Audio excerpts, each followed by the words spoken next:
the man who makes the Lord his trust, who does not look at the proud, to those who turn aside to false gods. Many, O Lord my God, are the wonders that you have done, and the things that you planned for us. No one can recount to you. Were I to speak and tell them, they would be too many to declare. Sacrifice and offering you did not desire, but my ears you pierced. Burnt offerings and sin offerings you do not require. And then I said, here am I. I have come, and it is written about me in the scroll. And here's verse 8. Listen to verse 8. I desire to do your will, O my God. Your law is written within my heart. Verse 8. When we live in verse 8, God is glorified. And there are three things that will help us to live in this verse 8. If you'd like to fill in the blanks on your bulletin, here's number one.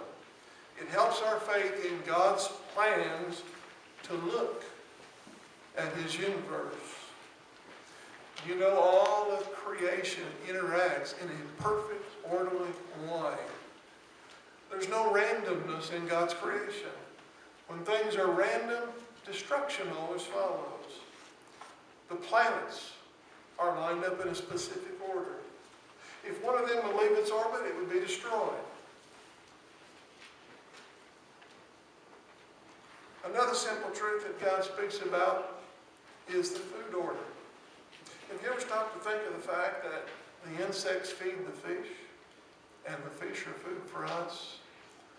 This didn't just happen. God planned it.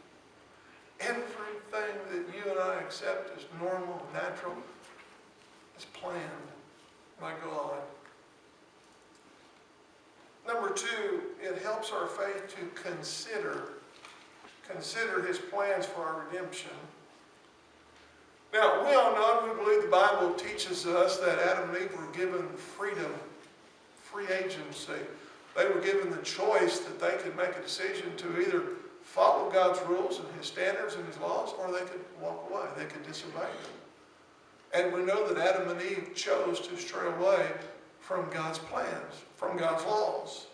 And so every pain, every problem that we experience are results of that decision that they made.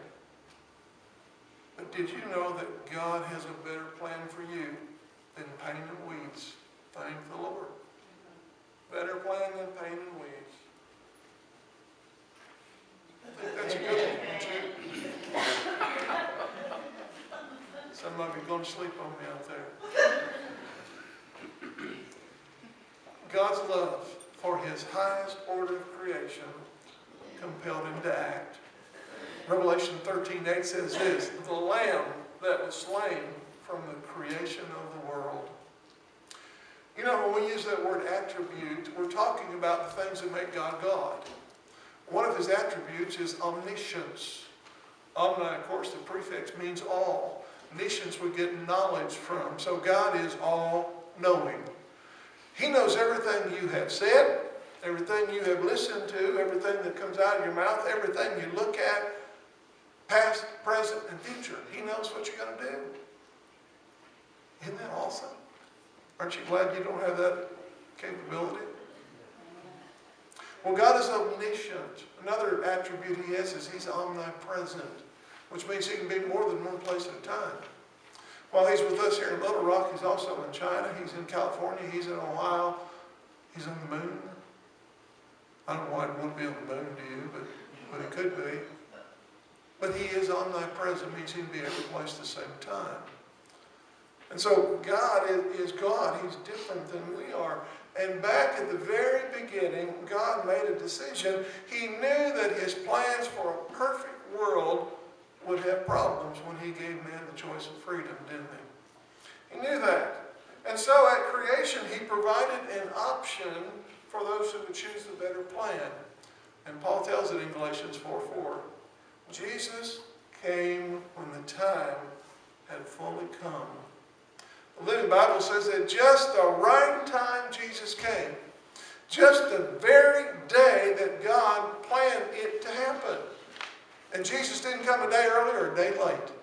He came the exact day that God had planned it at creation. I'm a planner.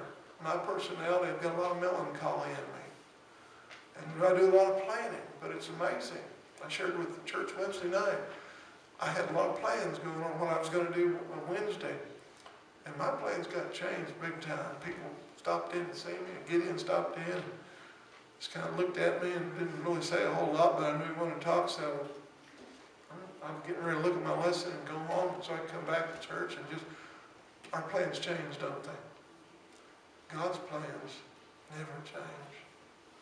His plans always come to fruition.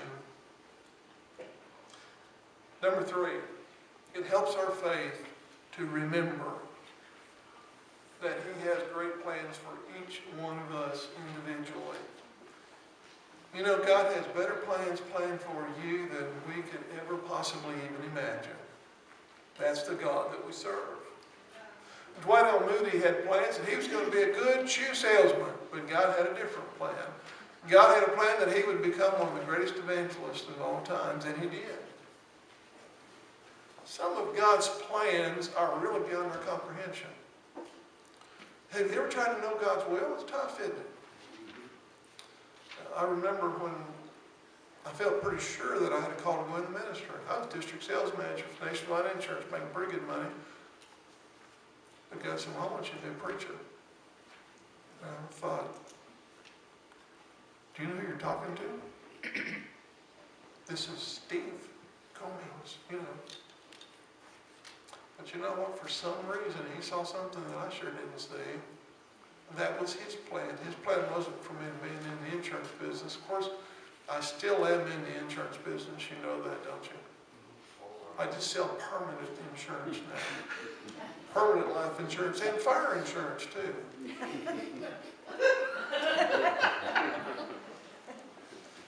But everything in God's highly organized world functions according to His divine work perfectly. Everything that He has created works perfectly. And so will His plans for you and me, if we'll allow them. British sculptor Sir Jacob Epstein was once visited in his studio by another Briton, famous author known as George Bernard Shaw. When the visitor walked into his office, his area, he noticed there was a huge, big stone sitting in there. And he looked at Epstein and he said, what's that big stone there for? What are you going to do with it? And Epstein said, well, I don't know yet. I'm thinking about it. Shaw was astounded. He said, you mean you plan your work? He said, well, my goodness. He said, I'll make different plans 4 or 5 times before I ever come through with it. And Epstein said, yeah, it's easy to make changes on a 4-ounce manuscript, but it's not so easy on a 1-ton piece of stone. Great missionary J. Hudson Taylor said this. I want you to listen to this quote. He said, in the greatest difficulties, in the heaviest trials, in the deepest poverty and necessities, God has never failed me. And I like what he did not say he's never failed me yet. There's something wrong when we add that word yet, isn't there? Because he's promised never to fail us, never to leave us, never to forsake us. He doesn't mention yet, does he? Well, Taylor said he's never failed me. Now listen to this. He said the financial balance for the entire inland China mission yesterday was 25 cents. Praise the Lord, 25 cents and all the promises of God. All the promises of God. And he said this. He said, I wonder how many folks estimate difficulties in the light of their own resources and then attempt little and often fail in the little that they attempt. All God's giants have been weak men and women who have done great things for God because they counted on God and His faithfulness. I wonder what He'd do for you and me if we begin to stop thinking about what I can do and what I have and what resources I can add if we just count on His resources. You know, He owns a cattle on 1,000 hills, and silver and gold's all His, and I'm His son. You're His daughter. We're wealthy. We seem to forget that so many times, don't we?